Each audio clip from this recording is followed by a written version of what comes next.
নজর রাখবো পরবর্তী সংবাদে। চুরির ঘটনা দিন দিন বৃদ্ধি পাচ্ছে, শহর থেকে জেলা কিংবা গোটা রাজ্য জুড়ে। তারই মধ্যে বাদ যাচ্ছে না চোরেদের হাত থেকে দেবালয়ও।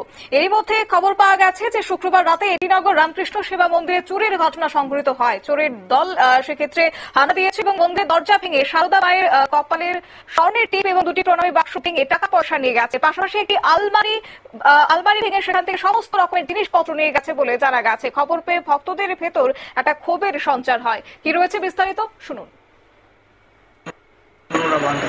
ঠাকুরঘরের দরজা ভাঙ্গা এবং ঠাকুরঘরে গিয়ে দেখছে আমাদের যে শোকেসটা আছে এটাও ভাঙ্গা।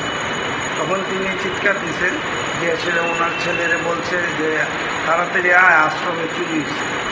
তখন ছেলের সঙ্গে তাড়াতাড়ি আসলো এবং আসার পরে দেখলো যে ঘটনা ঠিকই চুরি। তখন উনি আমাদের এই কেশিয়ার মহাশয় নেপালবাবুকে ফোন করছে।